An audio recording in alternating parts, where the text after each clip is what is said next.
पति पत्नी की दिल को छू लेने वाली कहानी। मेरे पति पेशे से एक इंजीनियर हैं। मैं उनसे उनके शांत स्वभाव के लिए प्यार करती थी और जब मैं उनके चौड़े कंधों पर अपना सिर झुकाती थी तो मुझे गर्मजोशी और अजीब सा सुकून का एहसास होता था। 3 साल प्रेमालाप और अब शादी के 2 साल बीतने के बाद मुझे यह एहसास हुआ कि मैं इससे थक गई हूं। मेरे पहले उसे प्यार करने के जो भी कारण थे, अब वही मेरी सारी बेचैनी के कारण बन गए हैं। मैं एक भावुक महिला हूं और जब रिश्ते और मेरी भावनाओं की बात आती है तो मैं बेहद संवेदनशील हूं।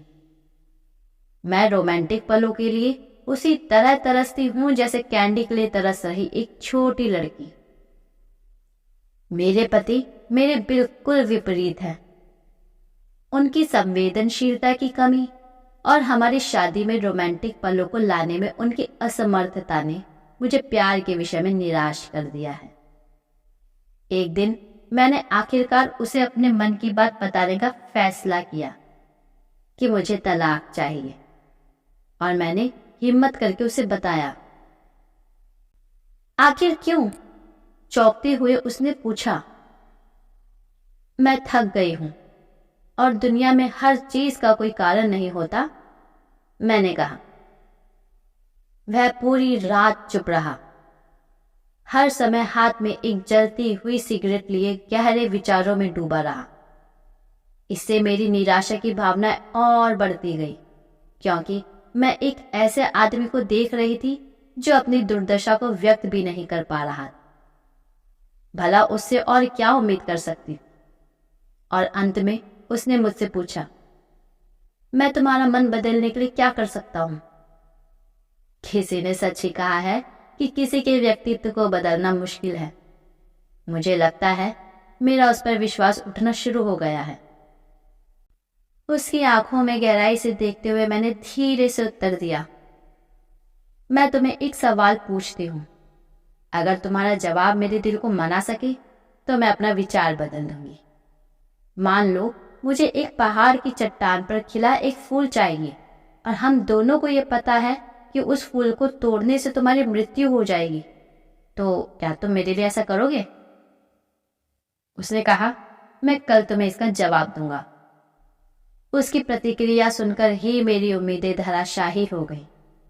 मैं अगली सुबह उठी तो पाया कि वह चला गया था और सामने के दरवाजे के पास खाने की मेज पर दूध के गिलास के नीचे उसकी खुरदुरी लिखावट के साथ कागज का एक टुकड़ा पड़ा था, जो पढ़े जाने पर ये बातें बयां करता था।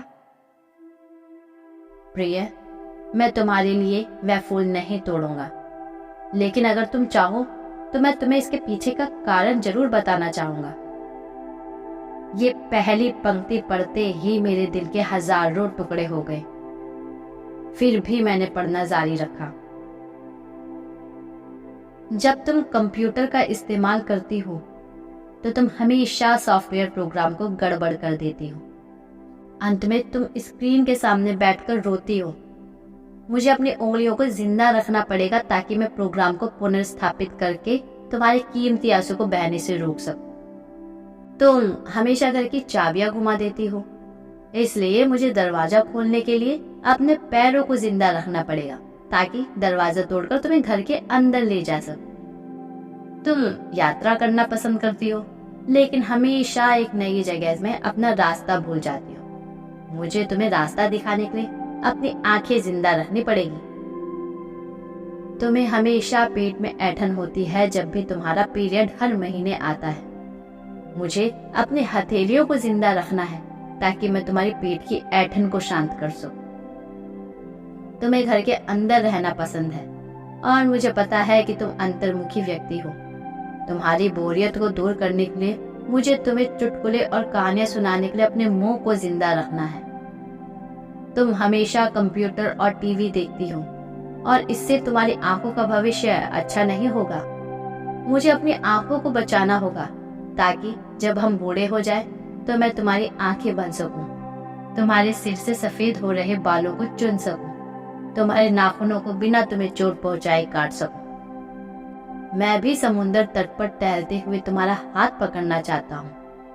जैसे तुम धूप और सुंदर रेत का आनंद लेती हो और खुशी से गाने गुनगुनाती हो, उसे मैं अपने कानों से सुनना चाहता हूँ। इसलिए मेरे कान भी जिंदा रहने चाहिए। जब तुम नहा के निकलती हो तो तुम्हारी भीनी भीनी खुशबू को महसूस करने के लिए मेरी नाक का जिंदा होना चाहिए। इसलिए मेरी प्रिय, जब तक मुझे यकीन नहीं होता कि कोई है जो तुमसे इससे अधिक प्यार करता है, मैं तब तक उस फूल को नहीं तोड़ूंगा। और जिस दिन ऐसा कोई आया जो तुमसे इससे अधिक प्यार करे, मैं खुशी खुशी उस फूल को तोड़ लूंगा। ये पढ़ते ही मेरे आंसू पत्र पर गिरे और उसकी लिखावट की स्याही धुंधली हो गई। मैंने उसे पढ़ना जारी रखा। अब जब तुमने मेरा उत्तर पूरा पढ़ लिया है और अगर तुम संतुष्ट हो और अगर मैंने तुम्हारे दिल को मना लिया हो, तो कृपया सामने का दरवाजा खोलो, क्योंकि मैं बाहर खड़ा हूं तुम्हारी पसंदीदा ब्रेड और ताज़ा दूध के साथ।